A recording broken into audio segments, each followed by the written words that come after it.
Kaixo, arratsaldeon eta eskerrik asko gaur kursalera bertaratu zareten guztiei, baita ere zuen etxetatik jarraitzen ari zareten guztiei. Gaur hasiera emoten diogu, bizikidertza landuz, tejiendo compromiso solasaldiei, badakizue, martxoko astearte guztietan, hiriburu batean, Euskal Herriko hiriburu batean, halako solasaldi bat antolatu dugula foro sozial iraunkorretik, bizikidetza demokratikoaren inguruan aritzeko. Hemen hor zuen aulkietan aurkituko zenuten, bizikidetza demokratikoa eraikitzeko konpromiso soziala, etxetatik jarraitzen ari zaretenak dokumentu hau foro sozial iraunkorraren webgunean eskuragarri daukazue, eta, solasaldi hauek, gaur bertan hasten ditugun solasaldi hauek, bizikidetza demokratikoa eraikitzeko konpromiso soziala prozesuaren baitan daude. Konpromiso sozialaren prozesu hau, urriaren 17an aurkeztu genuen foro sozial iraunkorretik, prozesu ambizioso moduan definitu egin genuen, izan ere bizikidetza modu integral batean aztertzeko eta hausnartzeko prozesu bat delako, eta horretarako jendarte eta eragile sozial ezberdinekin kontraste lanetan ibiltzen ari gara, azkenengo hilabete hauetan, beraien ekarpena jasotzeko. Ahalik eta ekarpen gehiago jasotzeko, etorkizuneko bizikidetza demokratiko hori eraikitzeko helburuarekin.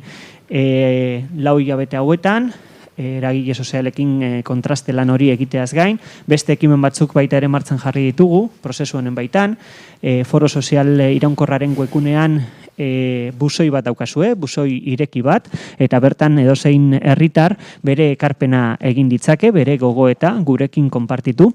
Gero baita ere artikulu ezberdina jaso ditugu, pertsona referente ezberdinena eta edabide ezberdinetan argitaratu dira, beste batzuk ezin izan ditugu argitaratu edabideetan, baina foro sozialaren webgunean daude baita ere eskuragarri, eta zentzu honetan esan barra daukagu baita ere Euskal Herriko talde komunikatibo handienen konpromisoa bebai badaukagula, eta parte hartze aktibo baita ere artikulu hauen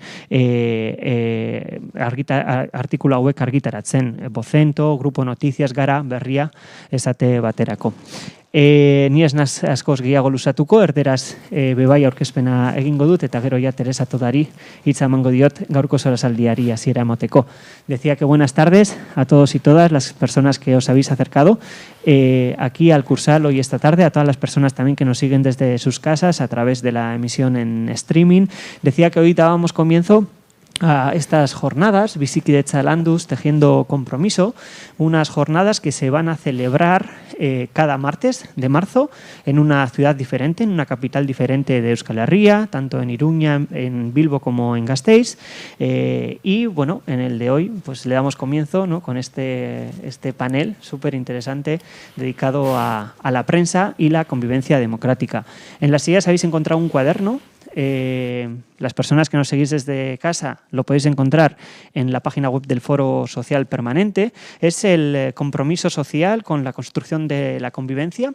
Es el compromiso, es el proceso que presentamos el 17 de octubre en Ayete desde el Foro Social Permanente. Un proceso que lo definimos ambicioso porque pretende recibir aportaciones, facilitar procesos de debate, de encuentro sobre la convivencia, pero entendiendo la convivencia de una manera integral, ¿no? Y por eso también estos martes, estas diferentes diálogos, estos diferentes encuentros que pretenden desde diferentes sectores de la sociedad civil aportar en este debate y con sus reflexiones pues alimentar, ¿no?, ese compromiso social y esa futura convivencia democrática. Decía que el 17 de octubre presentábamos el compromiso. Durante estos meses hemos estado haciendo y trabajando el contraste de este proceso con diferentes agentes sociales, ¿no?, para invitarles también a participar del proceso y que hagan sus aportaciones.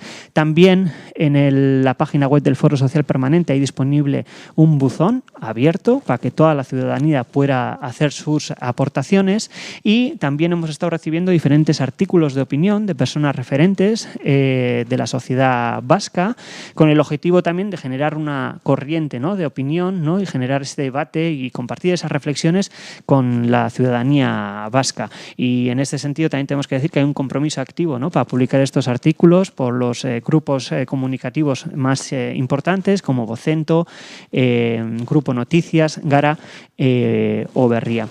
Yo no me voy a extender más, le voy a dar la palabra a Teresa para que presente la mesa redonda de hoy, este encuentro, y muchas gracias a todas y todos y invitaros a participar también en el proceso, que esperamos poder presentar esos resultados el 16 de mayo, que es el Día Internacional de la Convivencia en Paz, a modo de devolución a la sociedad de lo que ha dado de sí este proceso. Eskerrik asko guztiei eta eskerrik asko zuei ere etortzeagatik.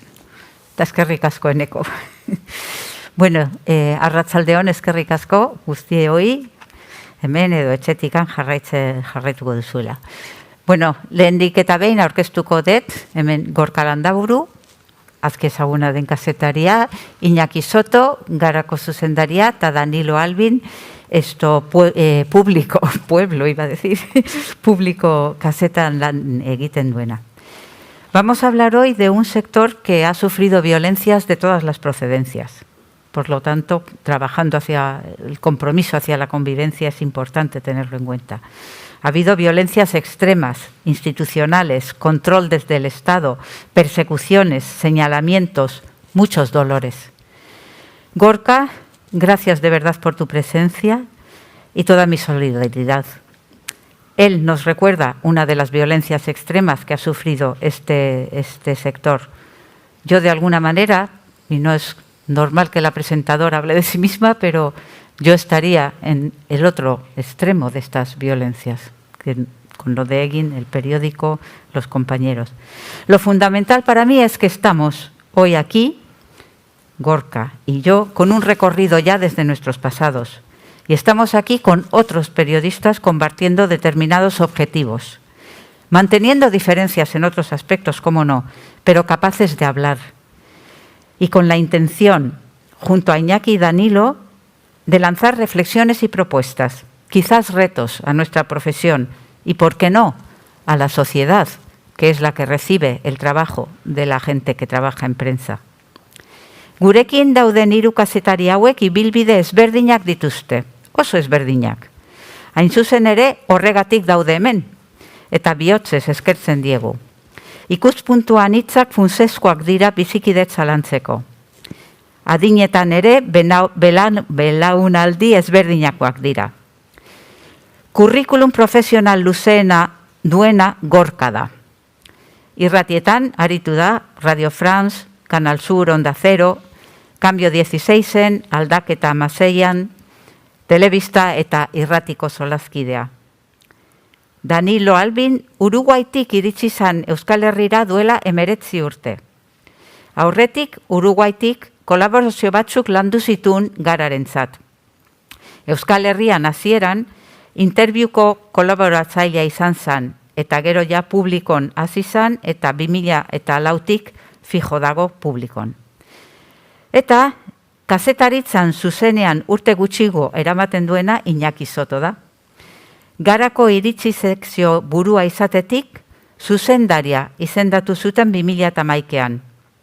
Urte oso bereziak egokitu zaizkio, baita ere iraganeko zama, horra hor egineko zorra ordaintzera behartuta izatea. Eta hasi aurretik azken bi apunte. Gaur medio generalistetan zentratuko gara, erdera nagusia erabiltzen dutena.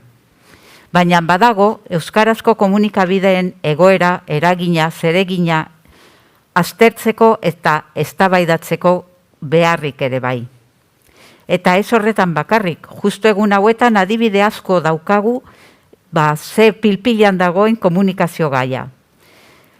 Tortura kasuen tratamendua, komunikabide publikoak, zer nola mondatu, fake news, adierazpen askatasuna, adibide asko dago.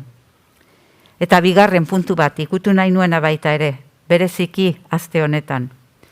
Emakume kazetari asko egon arren, nabarmena da profesioan kristalezko zabaia dagoela oraindik. Eta goi karguetan emakume gutxi dago. Baita ere, askok konziliazio arazoen eragina pairatzen dute. Horrek baldintzatzen zaio bere lan eta ordu libreak. Espero dezagun urrengo baterako genero aldetikan orekatuak egongo garela. Gusaiatzen gea, baina batzutan ezin da. Y con esto pues pasemos ya directamente a las preguntas. La primera sería mirar un poco al pasado. ¿Cuál ha sido el papel de los medios y los periodistas en el pasado? Hemos estado enfrentados, hemos sufrido.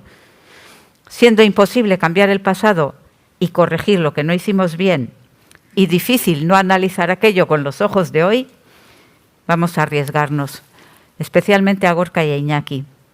¿Qué deberíamos haber hecho? Podríamos haber hecho otras cosas. Podéis empezar, pues Gorka, por ejemplo. Arratsaldeon, eskerrik asko, Teresa, eskerrik asko, Agus. Yo os quiero agradecer esta invitación y lo digo sinceramente, os felicito de la labor que estáis haciendo, sobre todo para mirar el futuro, ¿no? Mirar el futuro en convivencia y buscar efectivamente la empatía, los puentes necesarios. Es complicado. Estamos al principio de todo esto, pero bueno, hay unos y bastantes, y creo que algunos han apostado por este papel.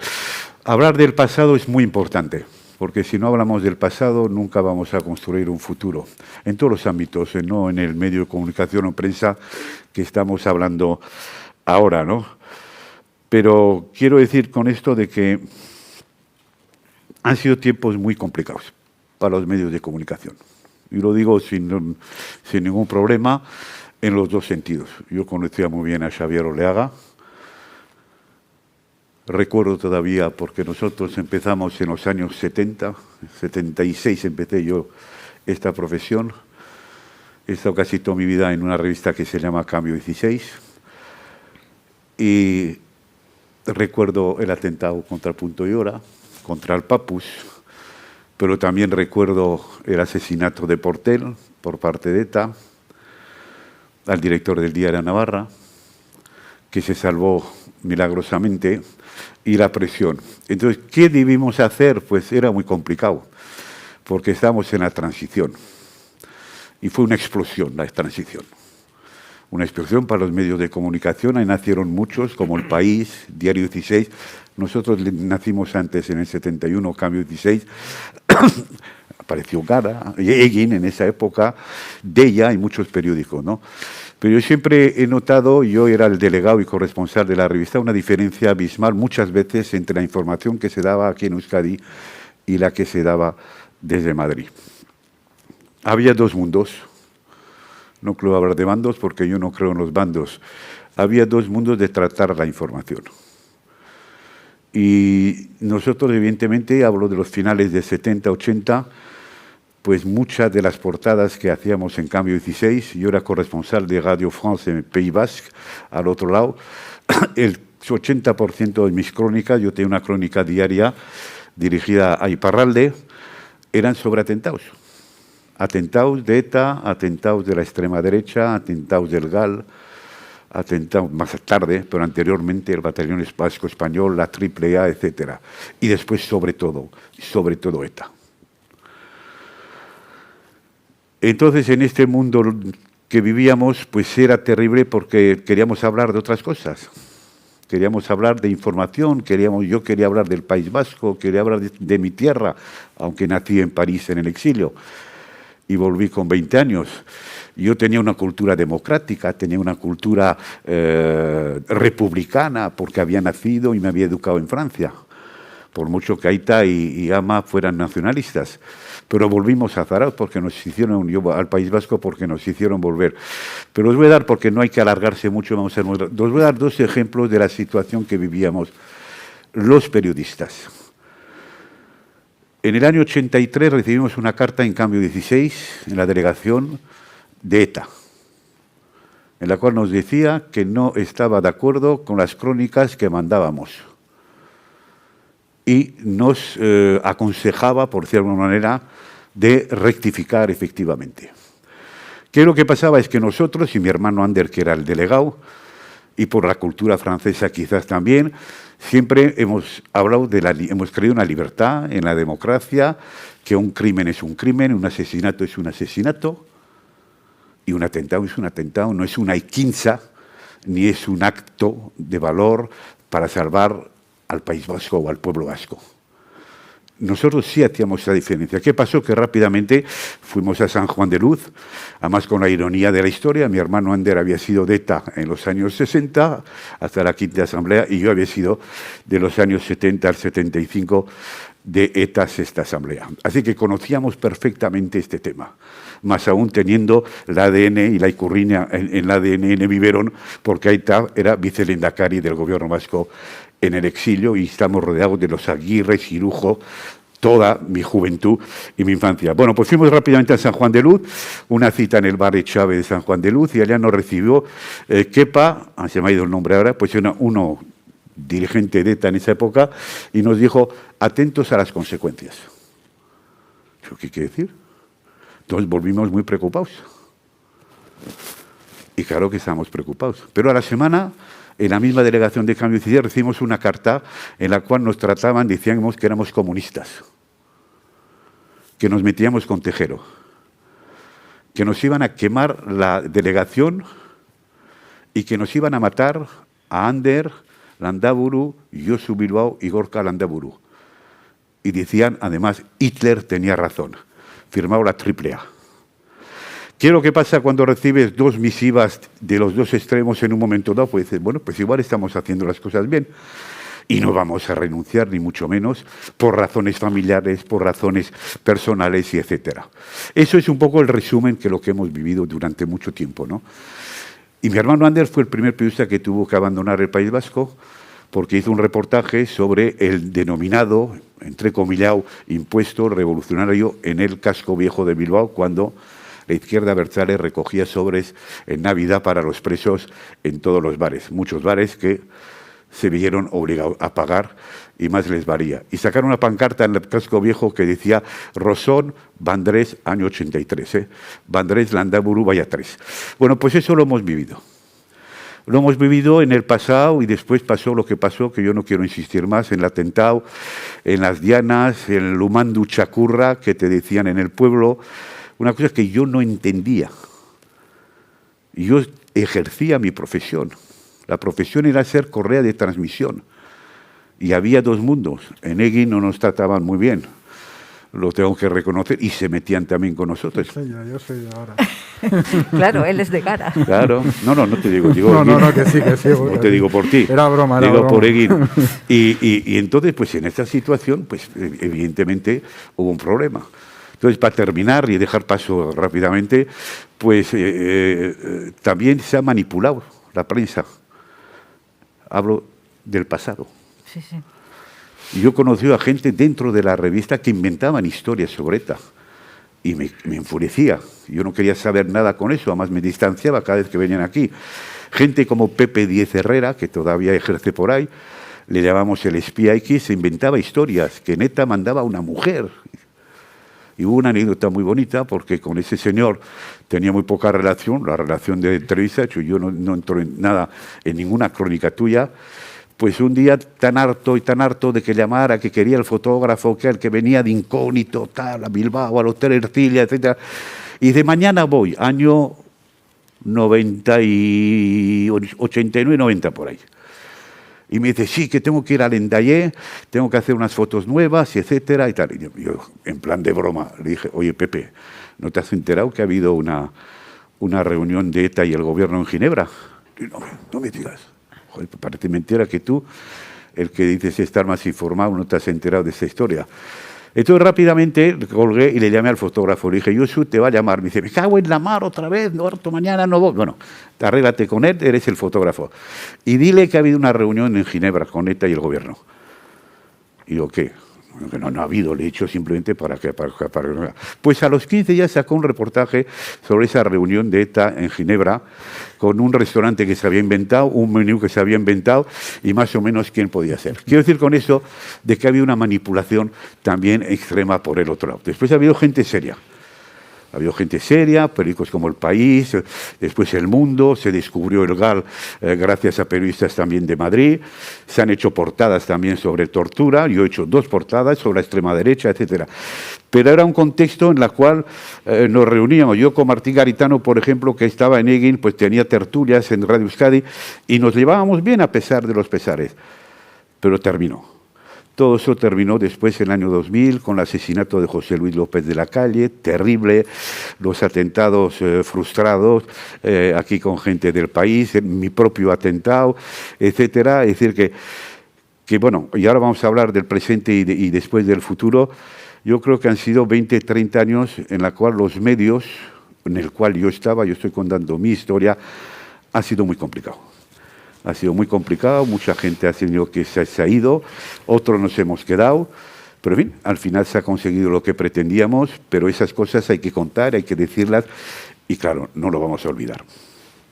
Gracias, Iñaki. Y después, Danilo, ya le lanzo también la pregunta. Yo quisiera también tu visión como persona que ha llegado después. Iñaki. Bai. Bueno, lehenik eta behin eskerrik asko gonbidapenagatik foroari eta zorionak egiten zuten lanagatik. Es una situación un poco extraña la que me toca porque realmente soy el último en llegar y me da un poco de pudor hablar sobre lo que ha sido la prensa durante todo ese tiempo, porque yo la he vivido más como usuario que como protagonista en el sentido periodístico. Con lo cual he hecho el ejercicio de ponerme, pero bueno, quiero plantear de antemano ese elemento de humildad. Sinceramente estaría más cómodo moderando yo y con que Teresa contase su experiencia, que realmente, tal y como has dicho, seguramente no solo en términos históricos. Cuando Gorka empezó yo tenía 1 año de vida, no de periodismo, sino de vida. También creo que es más, no es equiparable, pero el contraste es más razonable. Y una de las cosas para las que creo que sirve mirar atrás y ver la prensa es para ver lo poco razonables que hemos sido todos, seguramente.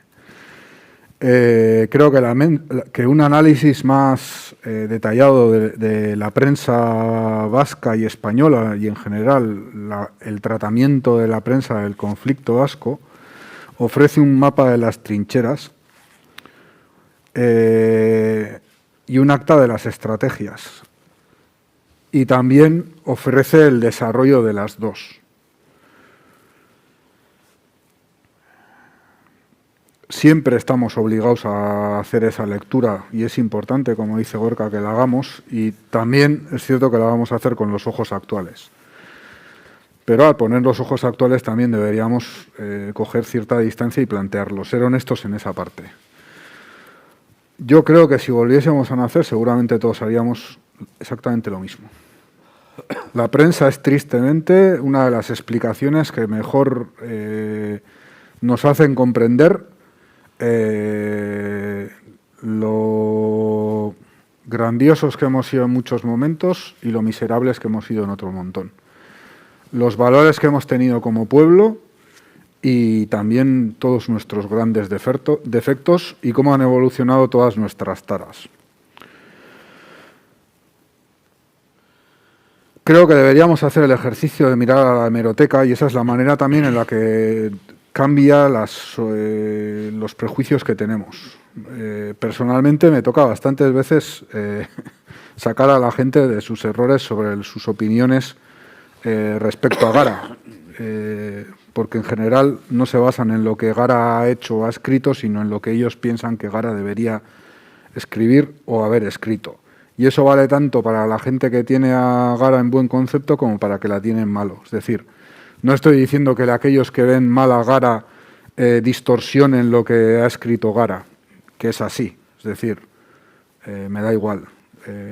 Recientemente, en un estudio universitario sobre género y conflicto vasco, se planteaba que Gara había hablado de la tigresa y había hecho no sé qué historias en torno a... Desde una perspectiva feminista se hacía una crítica de Gara.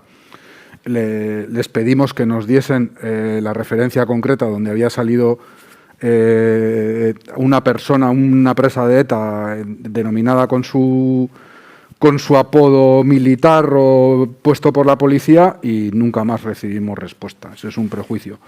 Pero también me ha ocurrido lo contrario, y es que gente que piensa que Gara debería escribir de alguna manera, pues ha leído cosas que no se han escrito nunca, ¿no? Por eso creo que hay un ejercicio pendiente que es mirar a la hemeroteca.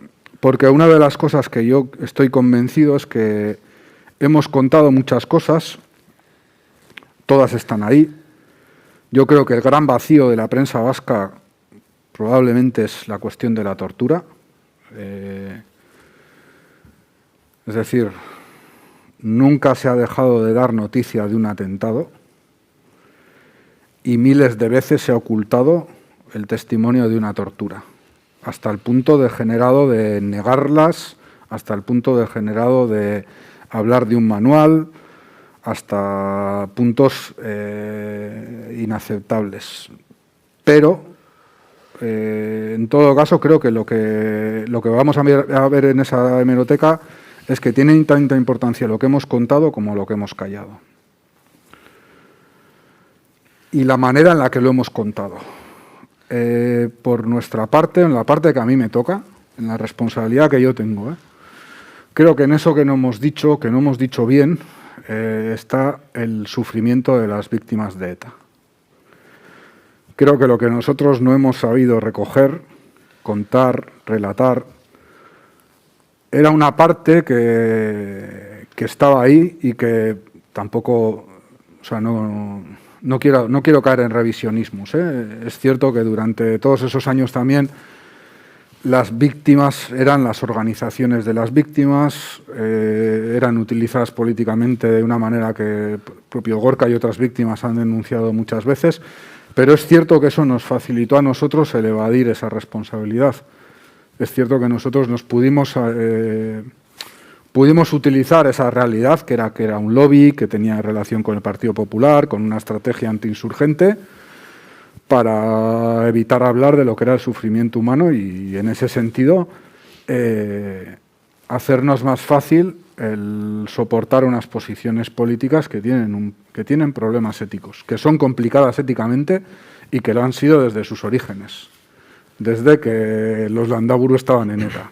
Es decir, y que con los años, según han ido cambiando eso del mapa de las trincheras y esas actas de esas estrategias, pues creo que se han ido complicando para todos. Y seguramente si miramos a esas hemerotecas encontraremos los puntos en los que todos nos perdimos más, en los que cada familia tuvo que elegir entre una opción y la otra, y en muchos casos no eligió la que mejor hubiese servido a los intereses de este país, de esta sociedad, de este pueblo, de aquello en lo que creo sinceramente que por lo menos desde el periodismo todos a nuestra manera hemos intentado hacer, ofrecer un servicio a un país, a una visión, a unos valores, a una idea de cómo tiene que ser este país, cómo tiene que organizarse, y seguramente, bueno, tengo dudas de hasta qué punto esto es una cuestión académica o no. Es decir, cuando miramos esa hemeroteca, si fuésemos rigurosos, científicamente armados y lo hiciésemos bien, no sé qué encontraría la academia, pero sinceramente creo que seguramente lo que hace falta es otra clase de lectura, una lectura que tiene que ver con el debate público, tiene que ver con una cultura democrática, y tiene que ver con unas posibilidades que hoy por hoy todavía están muy condicionadas, tanto por una legislación que es muy complicada para poder dar un debate libre sobre estas cuestiones, como por unos esquemas del pasado que permanentemente y aunque no queramos, todos reproducimos de una u otra manera. Porque es la manera en la que todos hemos aprendido a jugar a este juego y nos resulta más fácil. Y al final siempre tenemos, en esa manera de jugar, cada uno tiene su comodín. Su comodín. Y luego hay más. Hasta ahí. Hay más espacio, sí tenemos más. Danilo, visto Bueno, desde tu perspectiva. Yo en primer lugar agradeceros que me hayáis invitado a estar hoy aquí. Yo sinceramente al lado de Teresa, de Gorka, de Iñaki, por los recorridos vitales y profesionales que habéis tenido vosotros, a quienes además os conozco desde hace muchísimo tiempo, desde antes de lo que os podáis imaginar en realidad, porque yo he sido muy seguidor, por decirlo de alguna manera, a nivel profesional de lo que pasaba aquí desde antes de venir aquí y conocía la historia de Egin, conocía la historia de Gorka también. Y a mí el País Vasco, yo no soy de aquí, soy de Uruguay, llevo aquí muchísimos años y la historia de este país me ha apasionado siempre, desde su punto de vista político, el poder contarlo, ¿no? A nivel social, me parecía una cosa muy dolorosa, muy interesante lo que pasaba aquí. A veces me cuesta incluso hasta transmitirlo, ¿no? Yo, además, llegué aquí muy joven, llegué en una época en la que este país no se parecía en nada a lo que afortunadamente creo que se ha podido construir aquí, ¿no? Y en ese sentido creo que el papel, por ejemplo, de organizaciones como el Foro Social ha resultado clave, pero también creo que ha resultado clave que existan testimonios como los de Gorka, ¿no? Es una cosa que pongo mucho en valor y creo además que es de justicia también decirlo que en este país han pasado muchas cosas, que siguen pasando, que creo que desde el periodismo, y ya hablo desde el momento en el que yo empecé ya a abordar todo esto o a verlo con una mirada desde mi ámbito de trabajo, desde mi ámbito profesional y siempre desde la más absoluta humildad y desde el máximo deseo de aprender y de conocer y de interiorizar determinadas cosas. Creo que el periodismo no ha sido del todo justo con todo lo que ha pasado aquí. Creo que alguna vez y cosas como estas ayudan mucho para que ese alguna vez llegue. Todos y todas deberíamos, los que estamos en el ámbito deberíamos plantearnos qué hemos hecho, ¿no? O sea, no sé. Creo que ha habido... Yo muchas veces siento... no sé cuál es la palabra exacta, pero hay veces que no me siento bien diciendo o comparándome con otra gente, no lo sé. Creo que el periodismo ha jugado en torno a lo que pasó aquí un papel que muchas veces no era el que debería haber tenido, ¿no? Y eso creo que ha sido un problema y creo que ha sido un error y creo que ha habido intereses diferentes. Creo que aquí en este país ha habido intereses políticos y hablo, yo tampoco no me gusta hablar de bandos, pero creo que ha habido intereses políticos en las diferentes familias. Creo que ha habido intereses empresariales que también han marcado el contenido y el rumbo de la información muchas veces cuando se hablaba de este país. Y creo que ha habido cosas que no han sido abordadas como tendrían que haber sido abordadas o hubiese merecido que eso ocurriese, ¿no? Creo que la realidad de las víctimas de ETA, y esto nosotros en el periódico donde yo trabajo y concretamente en lo que a mí me toca en el día a día, es una cosa que sí nos interesa reflejar, es el sufrimiento de las víctimas de ETA y lo que implicó el terrorismo en este país para quienes sufrieron el terrorismo de ETA. A nivel humano, quiero decir, más allá de las siglas de organizaciones que representan o agrupan a personas que sufrieron el terrorismo de ETA o a familiares de personas asesinadas por ETA. Creo que hay un mundo más allá y que muchas veces no ha sido, por lo menos hasta ahora, planteado en su totalidad, ¿no? Creo que, y en esto los medios de comunicación han tenido un papel importante, no hemos sabido transmitir con justicia lo que pasa, lo que se siente en el ámbito de las víctimas de ETA. Y sobre todo que creo que muchas veces los medios han transmitido visiones uniformes o monolíticas de determinadas cosas, como por ejemplo las víctimas del terrorismo aquí, que no eran en realidad exactas con lo que había o con lo que hay también a día de hoy, ¿no? Y creo que por ese lado el trabajo del Foro Social es muy interesante lo que se está haciendo en ese ámbito, y creo que es uno de los aspectos en los que el periodismo tiene para aportar, y es uno de los ámbitos en los que creo que el periodismo no ha jugado limpio. En cuanto a las víctimas de ETA, luego hay una cosa que igual aquí os sabéis, aquí creo que el problema, entre comillas, es parte, ¿no?, de lo que os ha tocado vivir durante muchísimo tiempo, a quienes habéis nacido, habéis crecido aquí, os habéis desarrollado aquí, es la normalización de determinadas cosas, ¿no? Y eso de la normalización de determinadas cosas fue uno de los aspectos que más me llamó la atención cuando llegué, ¿no? Yo aquí veía determinadas situaciones que me resultaban muchas veces inexplicables. Yo no podía entender, por ejemplo, que hubiese testimonios de tortura en comisaría, testimonios de tortura de personas detenidas, y que esos testimonios de tortura fuesen infravalorados por determinados medios de comunicación, o mejor dicho, por la gran mayoría de los medios de comunicación, que fueran infravalorados.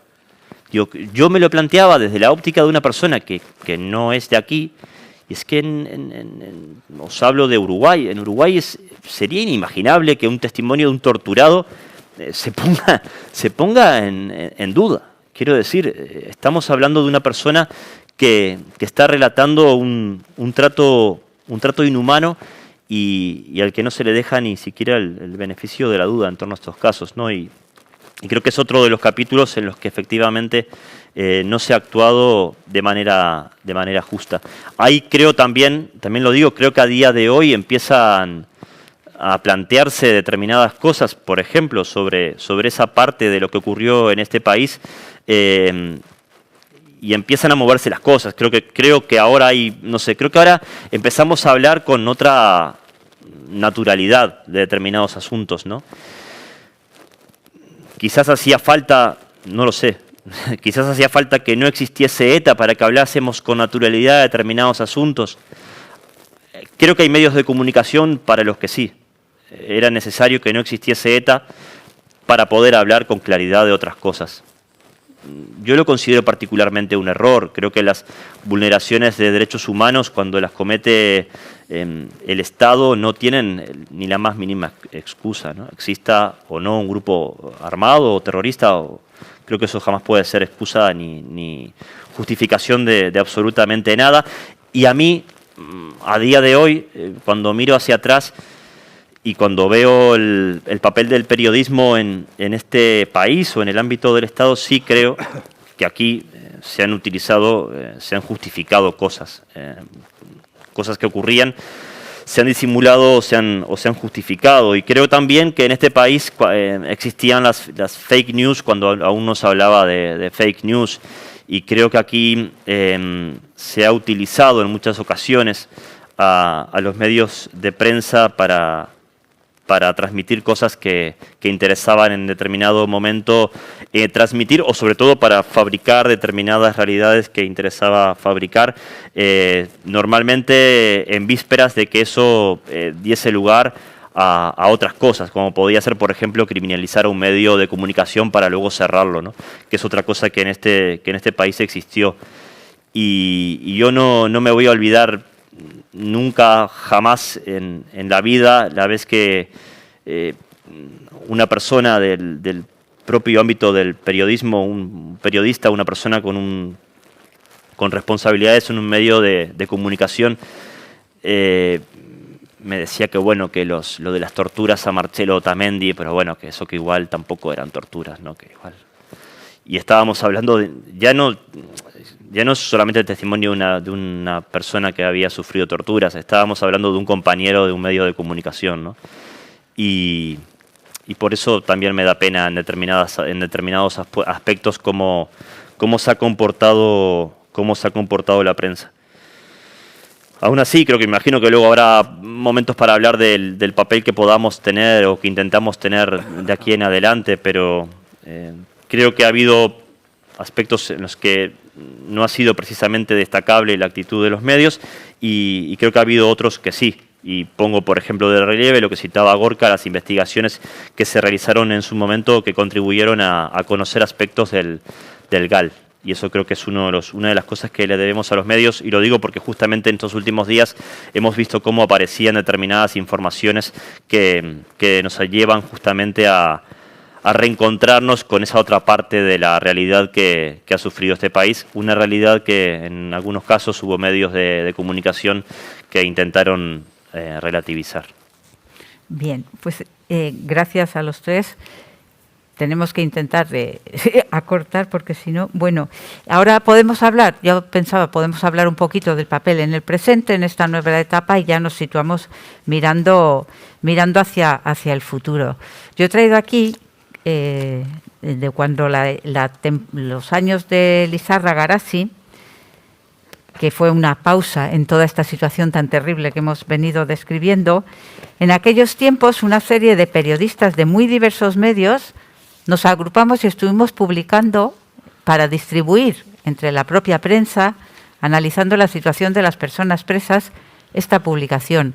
Aquí firmaban, junto a gente que estaba presa, firmaron periodistas del Diario Vasco, les hicimos entrevistas, nos hizo una colaboración un redactor del País, o sea, gente muy diferente, Juan José Baños de Della, José Félix Azurmendi, y sin embargo, mi impresión es que esto hoy sería prácticamente imposible. Ya habéis dado alguna de las claves, ¿no?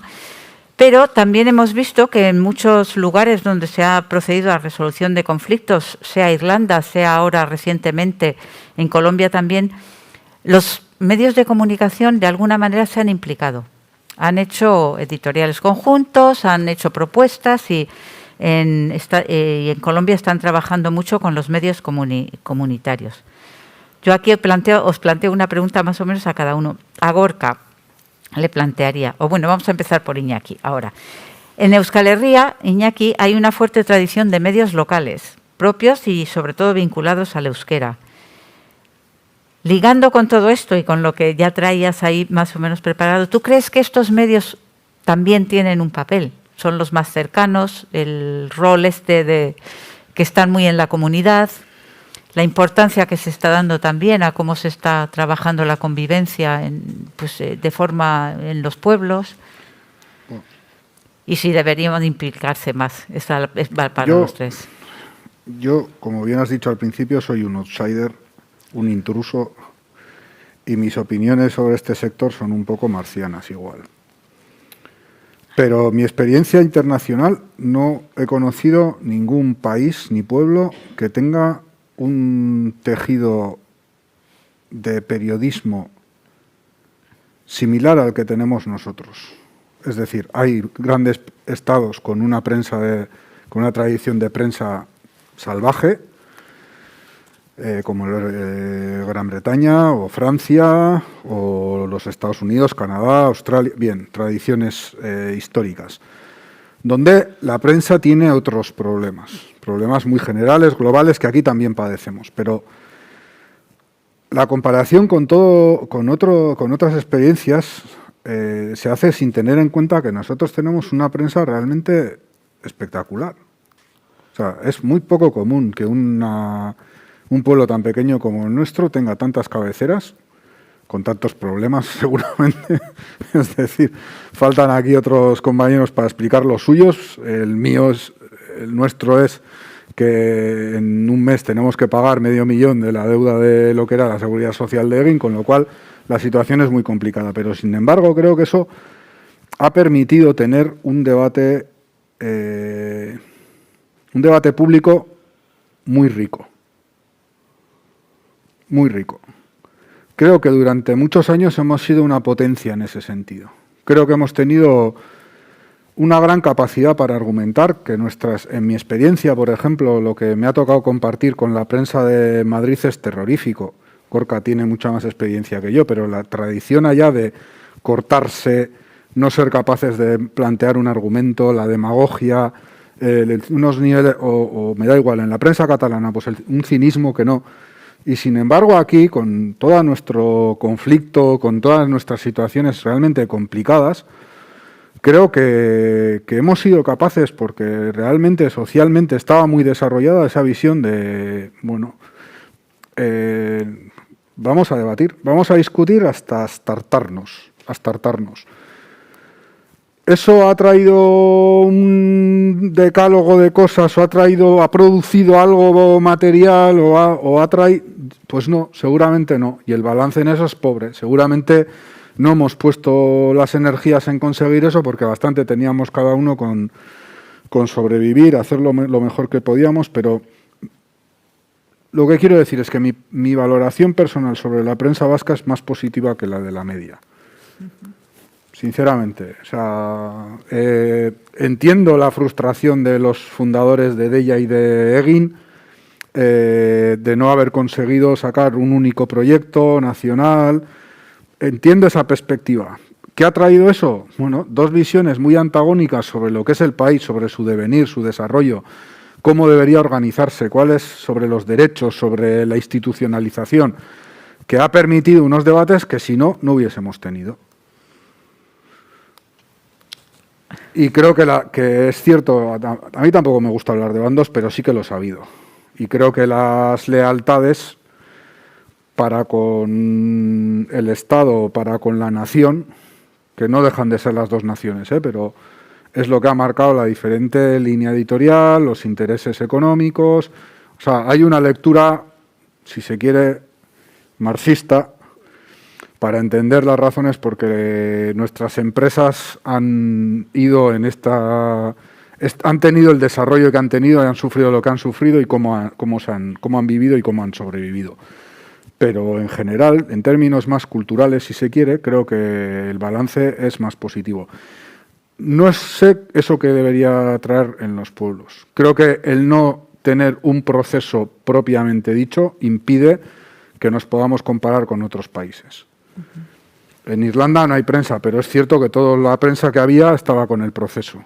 En Colombia no hay prensa popular o no hay una prensa comunitaria como la hay, se está creando. De hecho, parte de los acuerdos políticos son para crear esa prensa. O sea, eso se considera que es un elemento nivelador del debate político. Y aquí eso socialmente se ha conseguido. Se ha cerrado 2 veces.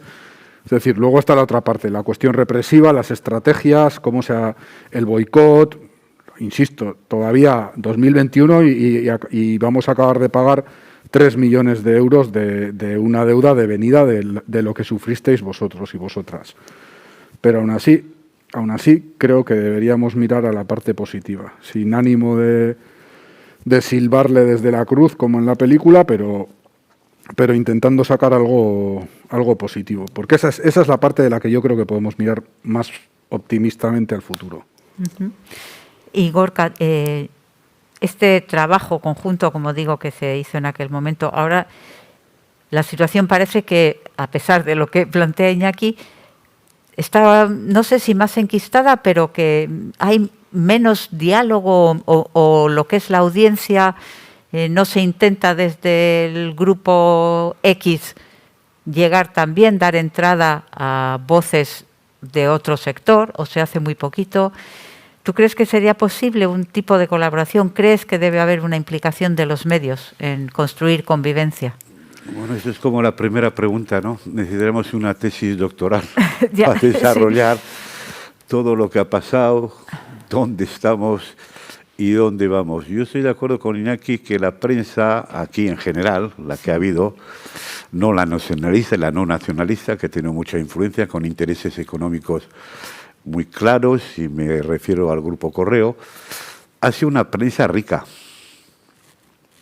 Es una prensa que llamamos en la época regional, que no es solamente en Euskadi, lo es también en Cataluña. Y lo es también en ciertos sectores, en ciertas regiones. Ha habido lo que, por ejemplo, pues en Francia, que conocemos muy bien, tenemos solo un periódico regional que se llama Sud-Ouest, que va desde Bretaña hasta Hendaya. Y aquí, sin embargo, ha habido un impulso de la prensa. Yo creo que el fenómeno se impulsó gracias también a la transición democrática al final del franquismo. Que no vamos a hablar de la transición, lo dejaremos para otro momento. Pero sí es cierto que yo, y quizás serán las canas de vivir que tengo, las de arriba, que estoy un poco preocupado. Estoy un poco preocupado porque primero los jóvenes ya no leen el periódico. Y tienen su mundo, y el mundo está cambiando también. Nos gustará más, nos gustará menos, pero es una realidad. Entonces, y los que más están sufriendo esta crisis es la prensa escrita.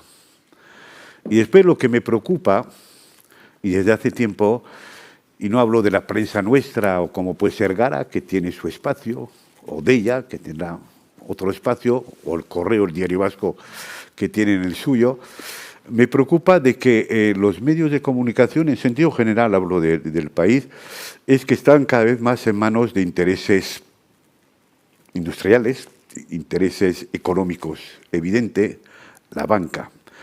Entonces, cuando en un consejo de editorial entra la banca, los bancos potentes, los intereses económicos, pues estamos en una situación que efectivamente hay que reflexionar.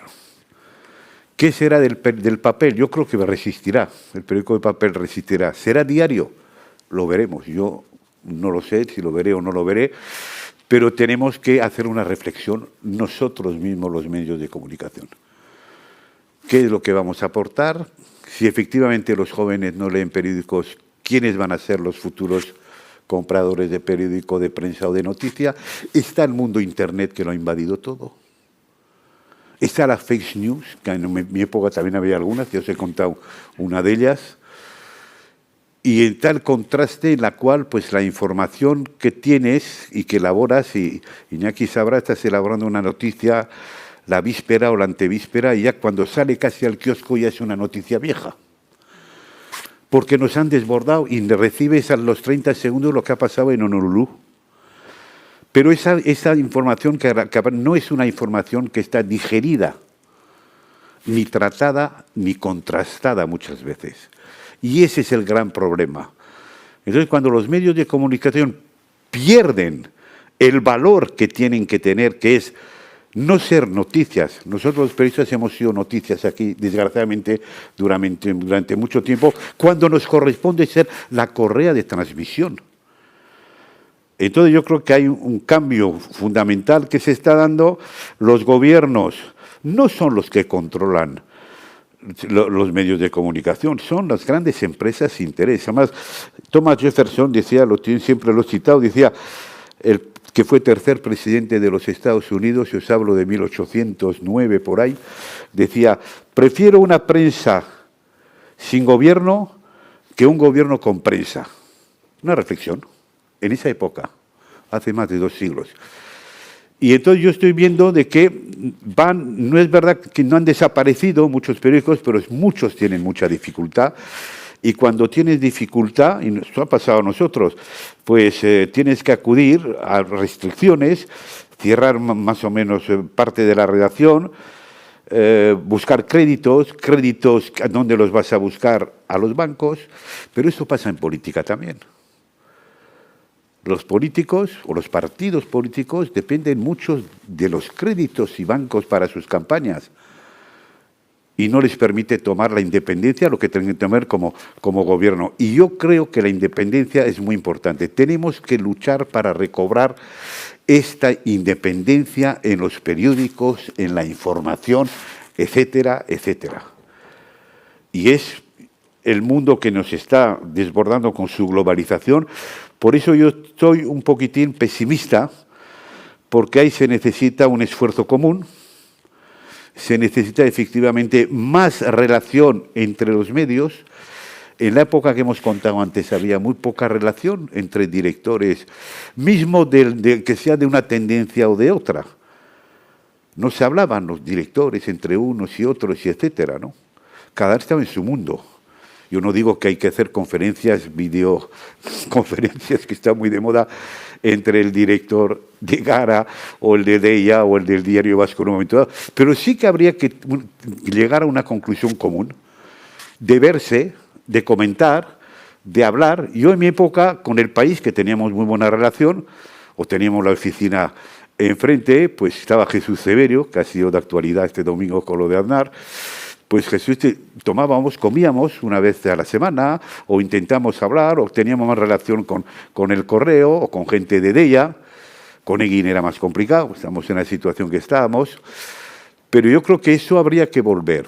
Y luego terminaremos hablando del futuro, qué tenemos que hacer de cara al tema nuestro que también nos corresponde aquí.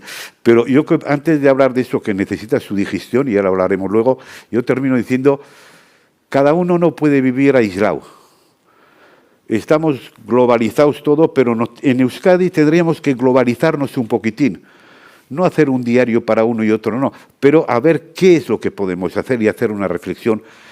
¿Qué papel vamos a jugar dentro de 10 y 20 años los medios de comunicación si la gente joven no lee el periódico? Yo creo que es la gran reflexión que hay que hacerse. Por ahí va una de las últimas preguntas que ya la enlazo, porque aquí tenemos a Danilo, que trabaja en un medio digital, que también es uno de los que hasta que no sé cuánta de vuestra gente que lea será joven. Pero sí que es verdad que las redes sociales son las que se han impuesto y eso plantea muchos problemas. A mí, preparando este tema, desde luego le he dado muchas vueltas y es muy difícil, ¿no? Tú, sin embargo, claro, ¿qué dificultades encuentras? Algo has mencionado antes, ¿no? A la hora de plantear determinados temas dirigidos al público del Estado español. Porque es verdad que hay veces que se tratan los temas en tu periódico, por ejemplo, que son de Euskadi, pero que no sé hasta qué punto llegan pues a la gente que puede leeros desde Andalucía, desde Levante, desde Galicia, ¿no? Entonces, en eso sigue habiendo problemas para explicar realmente hoy en día las cosas de aquí. Sí, bueno, en nuestro caso, en el diario público, nosotros no tenemos una única edición digital. Y bueno, sí, hay una sección, un digital en catalán en Cataluña. En el caso vasco no, y las informaciones que se generan de aquí son insertadas en el digital global, por denominarlo de alguna manera. Y bueno, creo que en el caso nuestro, lo que sí intentamos es quizás aportar en el ámbito del Estado una visión a veces algo más quizás integral sobre la realidad vasca, ¿no? Y sobre los problemas ligados a lo que ha vivido durante tantos años este país y sobre las consecuencias que eso ha tenido o que tiene en diferentes ámbitos, ¿no? Desde ese punto de vista o desde ese escenario es en el que intentamos trabajar y cubrir las informaciones que se generan aquí. Nosotros lo hacemos siempre escribiendo, redactando, con la cabeza puesta en que, y de hecho eso es a lo que aspiramos, ¿no? A que las informaciones relativas a situaciones en el País Vasco sean leídas por personas de cualquier punto del Estado y contribuyan a que esa persona esté informada sobre lo que ocurre aquí. Evidentemente, esto en época de redes sociales, sobre todo, y público es un medio muy de redes sociales, sí implica, y eso os lo aseguro, el hecho de que a veces un medio estatal cubra determinados temas de aquí, con determinado enfoque o lo que sea, pues en redes sociales es impresionante las reacciones que puede llegar a ver, ¿no? O sea, lo que aquí tenéis quizás más interiorizado durante muchos años del insulto, del ataque, ¿no? O a día de hoy en redes sociales aquello es un campo tremendo, ¿no? Y más allá de eso, sí intentamos, bueno, ofrecer lo que decía, una lectura integral de lo que ocurre aquí. Bueno, nos queda poco menos de media hora porque luego Danilo tiene que volver hacia Sestao y sabéis que hay toque de queda y todo esto, o sea que sobre las 8 acabaremos, ¿eh? Vamos a entrarle al tema, hacia el futuro, tejiendo convivencia. En el foro social usamos mucho la expresión desarmar la palabra. Creo que entendéis por dónde iría esto, ¿no? Efectivamente, en el periodismo las palabras también han estado armadas, de alguna manera. No solo el insulto, o sea, es más que todo eso, es enquistarse en términos que pueden generar mucha polémica. También quedaría para otra charla, ¿no? Diferencia, por ejemplo, del uso del castellano y el euskera a la hora de transmitir según qué noticias, ¿no? Pues igual cuando son noticias antirrepresivas o referidas a la tortura se escribe más en euskera que cuando se habla de víctimas de ETA, que se escribe todo en castellano, ¿no? Pues igual también hay que plantearse cómo se empieza a entrelazar para que esas comunidades tengan noticia una de las otras, ¿no? ¿Cómo podríamos desarmar la palabra? ¿Cómo podríamos los medios, aparte de lo que bien planteaba Gorka, ¿no? De tejer más entre unos y otros de los medios, pero también tejer respecto a la sociedad? Otro debate enorme sería cómo llegar a esas personas que se meten en las redes. Tenemos que actuar también desde los medios tradicionales, actuar más en las redes. No sé, las preguntas son muchas, pero vamos a centrarla en cómo podemos construir convivencia también desarmando la palabra desde los medios. Ahora vamos a empezar de mayor a menor, de mayor edad. Gorka. Sí. Este es el meollo de la cuestión. Es el meollo. Lo que pasa es que, bueno, estamos en el 2021, todo lo que hemos contado fue antes de ayer. No quiero hacer ninguna comparación, pero todavía no hemos resuelto temas de la guerra civil y veo difícil que se resuelva un conflicto. Me preocupa, y vuelvo a los jóvenes, que unos que tengan 20 años, y hace poco una encuesta de la UPV sobre esto, que más de la mitad no conocían prácticamente o no habían oído hablar de ETA. ETA ya es historia. ETA desapareció y se disolvió, mejor dicho, hace 10 años. Pero claro, ha dejado un pozo. Y ha dejado un paso en muchas familias, como decía Iñaki, que han tenido un problema de un lado o de otro.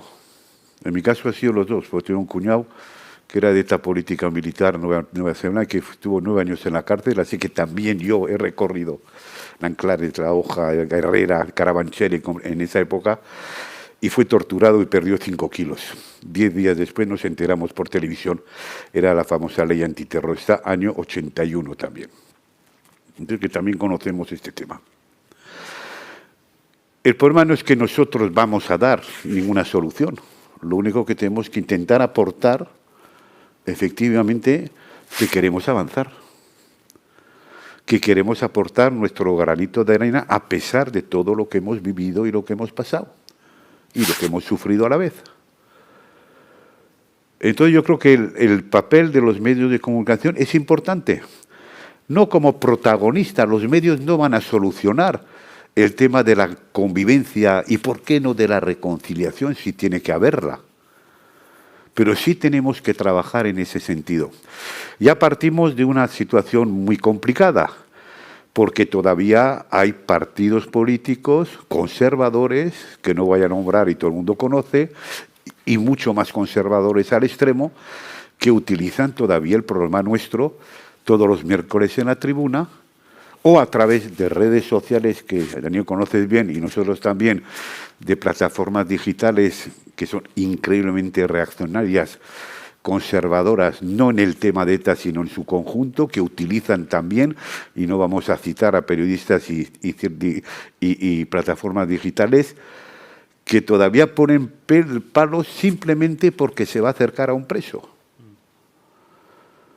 Entonces tenemos una doble batalla. Nosotros, o en mi caso, que yo defiendo el acercamiento desde siempre, porque siempre he hecho con Barrote en Sevilla, es el mismo en Anclares de la Oca, y para las familias, sobre todo, que no tienen la culpa que el hijo pues haya salido terrorista, o haya matado, asesinado, o haya participado en un atentado o en un comando.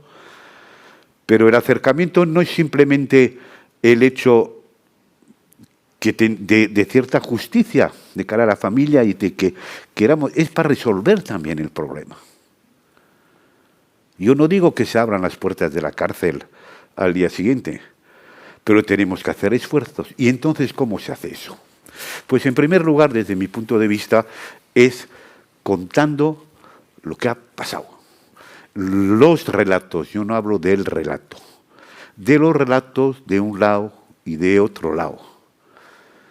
Que no haya asociaciones de un lado, que las pueda haber y de otro, pero que cada uno intente también contar la parte contraria de lo que le ha tocado. Si informamos debidamente y aportamos ese granito de arena y hacemos eco, igual vamos avanzando. Porque hay una palabra que yo siempre empleo que me parece fundamental, ya no es el problema mío personal. Yo voy a cumplir 70 años en octubre y suelo decir, bueno, hemos pasado lo que nos ha pasado, nos ha tocado el exilio, nos tocó al padre los alemanes en París, la Gestapo en casa, el otro, ¿no? Y haces un resumen y dices, bueno, tengo un nieto y le miro, y tiene 15 meses, y digo, bueno, ¿qué le vamos a preparar? Tenemos que volver a los valores de los derechos humanos, del respeto al adversario.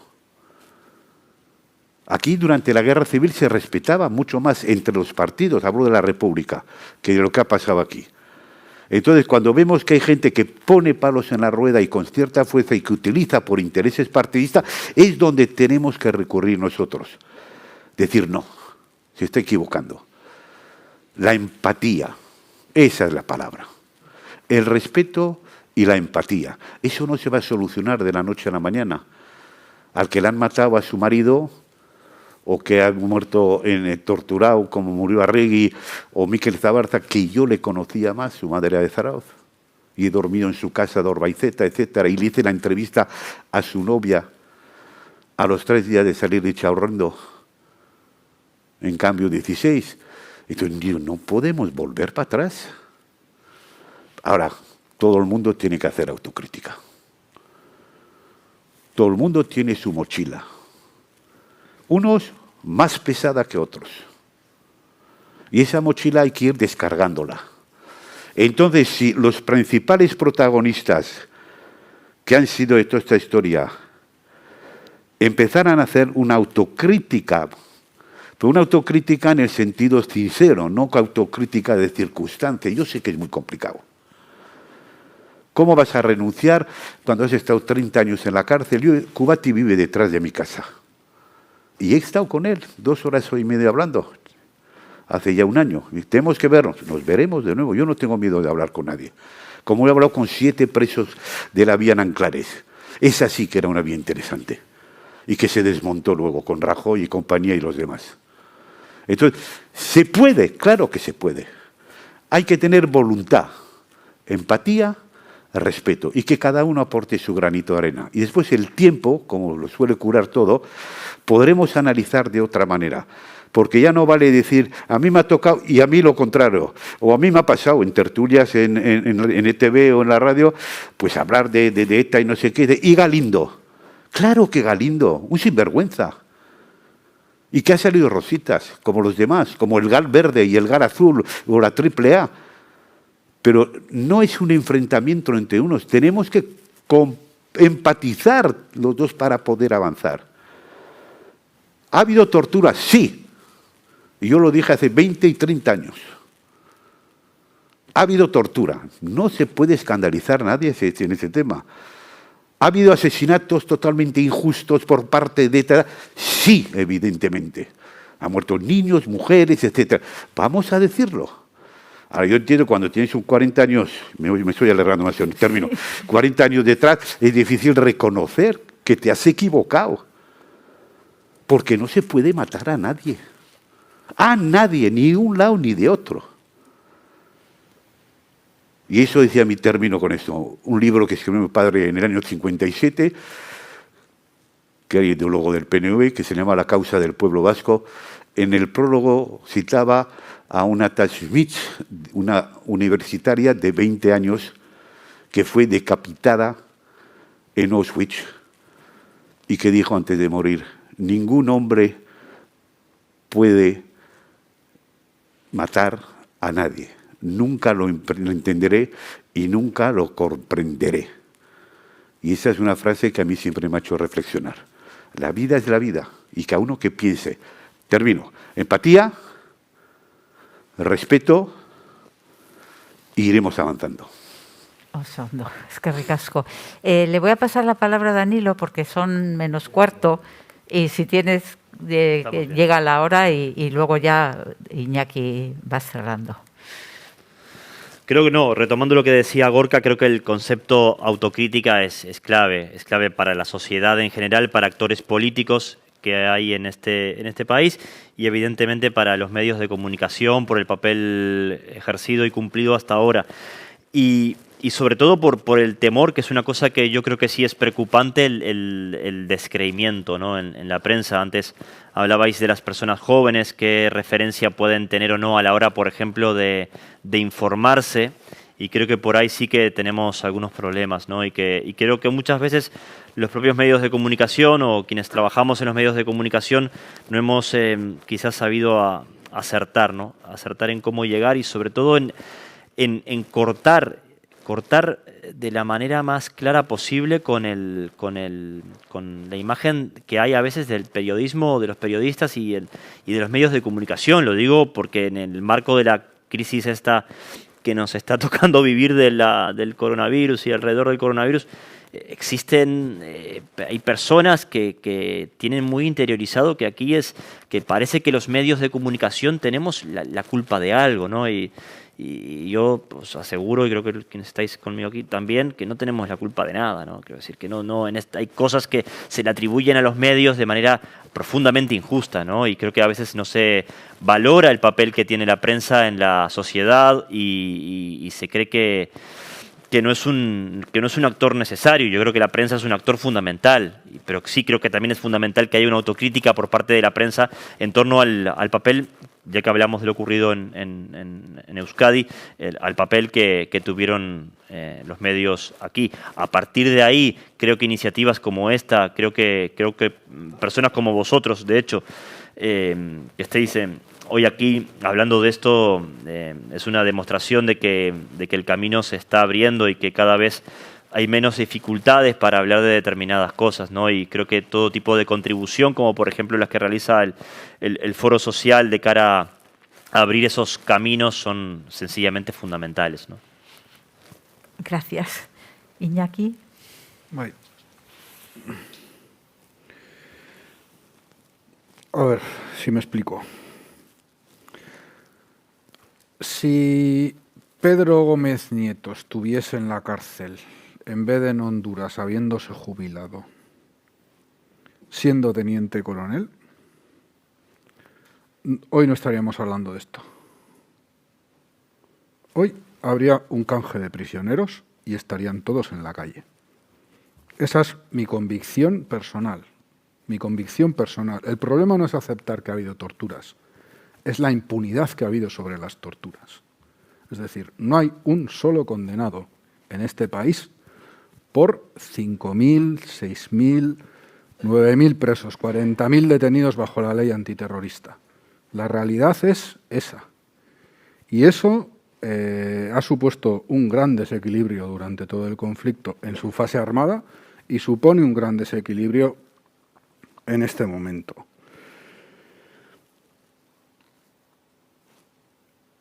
A ver si me explico. No es que no se haya hecho. Tuve me da un poco de pudor, pero tuve el honor de hacer la última entrevista a ETA en un ejercicio periodísticamente muy complicado porque realmente estaban deshaciéndose y había que hacerlo muy rápido, en unas condiciones bastante complicadas, pero realmente creo que esa entrevista no ha tenido el recorrido histórico que se merece, porque si se lee, creo que voy a dar una explicación personal, igual estoy equivocado, pero creo que no satisface a nadie esa entrevista, porque la imagen que da de ETA es demasiado positiva para todos. Los que quieren ver una ETA puramente patológica, criminal, se encuentran con una organización política, se encuentran con esa autocrítica, y los que querían seguir aquellos que piensan que no se había acabado el ciclo de la violencia y que realmente había opciones insurreccionales, no se ven reflejados en esa organización política. No se ven reflejados. Entonces, dicho esto, es cierto que no hemos sido empáticos, que no nos hemos puesto en el lugar del otro. Es cierto y es cierto además que todos teníamos razones para no hacerlo. O sea, yo lo he visto en mi casa y supongo que como en la mía en todas, pero las torturas de mi hermano coinciden con el atentado contra Gorka. Y yo he visto en mi casa cambiar la percepción sobre la violencia política. Muy tarde, ¿eh? Estamos hablando de 2000, no de la transición. Estamos hablando de 2000 y pico, 2002. He visto personas que no estaban a favor de la lucha armada que de repente miran para el otro lado. Que dicen, si le han hecho esto a mi hijo sin que yo pueda hacer nada, mi preocupación por los otros no va a ser la misma a partir de hoy. No va a ser la misma. Esa empatía que antes podía existir, esa visión ética sobre la violencia, sus consecuencias, el sufrimiento, ha desaparecido en este pueblo muy tardíamente. No hace realmente un auténtico suspiro.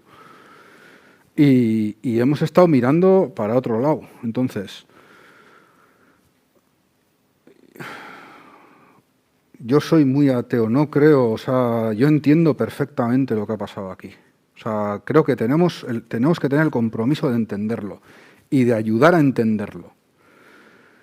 Y no creo en una visión, no sé si es budista o buenista o lo que es sobre lo que ha pasado, lo que es esto. Eso no nos va a ayudar. O sea, es mi percepción, ¿eh? O sea, creo sinceramente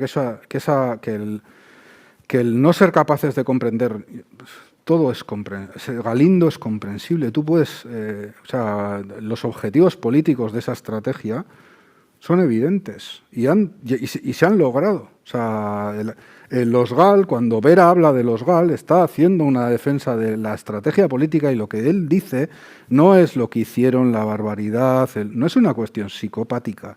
No hay una explicación psicológica sobre eso, es una cuestión de estrategia política.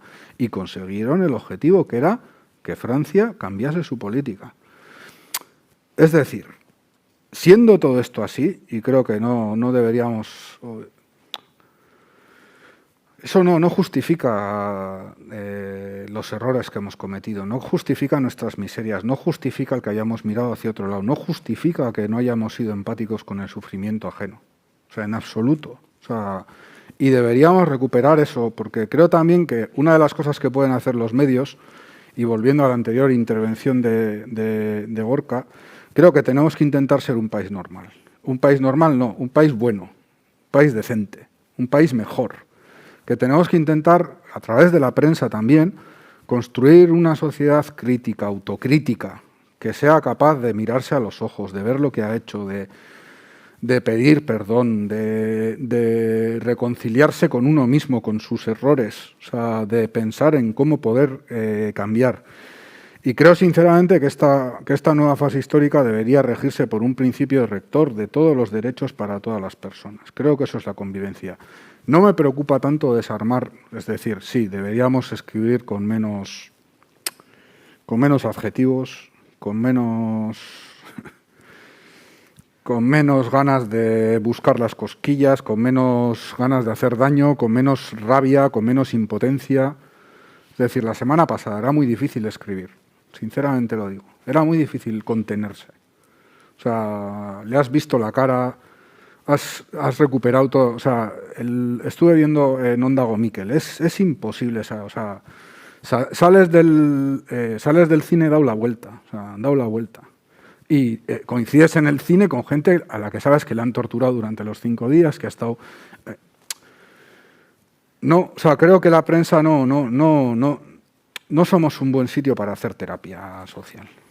Creo que somos un buen sitio para conocer la verdad, para dar un debate serio, muy, muy serio, sobre lo que hemos hecho, lo que no hemos hecho, y tenemos que ser constructivos. Y para eso sí que estoy de acuerdo con Gorka totalmente, tenemos que ser muy empáticos.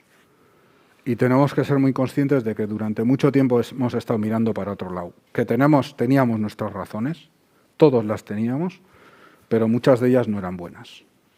Muchas de ellas eran muy malas. Y tenemos que reconciliarnos con nosotros mismos para eso también. Con lo cual, sí, vamos a desarmar las palabras, pero con todo lo que hemos vivido, por pelearnos un poco en unos artículos, en unas tertulias y pegarnos un poco en el hígado dialécticamente, con todo lo que hemos pasado, ¿no? Pues que todo sea esto, ¿no? Que todo nuestro conflicto sea que sin insultarnos, ni vejarnos, ni hacernos de menos, ni intentar herir gratuitamente, ni hacer mofa de lo que le ha pasado al otro, seamos duros pero decentes. Duros pero decentes. Críticos pero decentes. Y empáticos. Empáticos, estoy de acuerdo. Gorka pide la palabra. Terminamos. No, estoy de acuerdo. Estoy de acuerdo. Me ha gustado mucho tu final. Pero ¿sabes lo que suele pasar muchas veces? Que todavía nos cuesta reconocer. Por ejemplo, Iñaki, tú me has hablado efectivamente de las torturas, de Zabalza, etcétera. Te he oído muy poco hablar de ETA. Y ese es el problema. Porque no tú y el mundo muchas veces que representa, no habláis de ETA. Habláis muy poco de ETA. ¿Sabes Mientras por qué? que Porque de ETA no se puede hablar.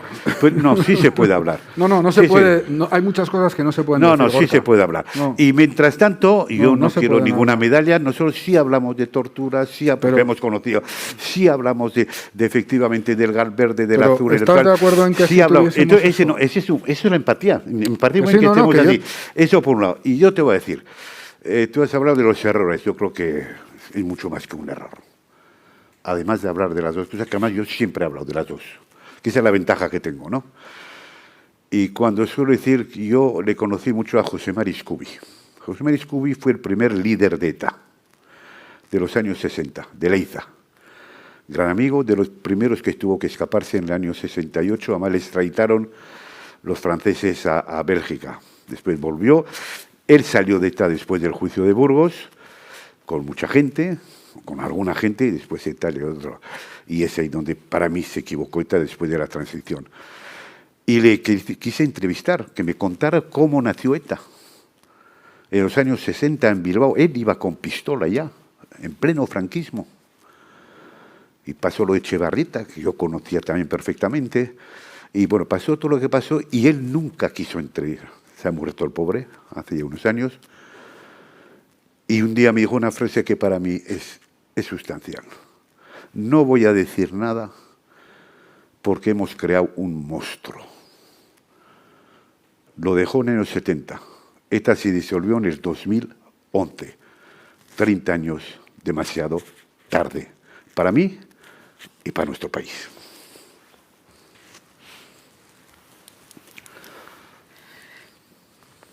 Es cierto.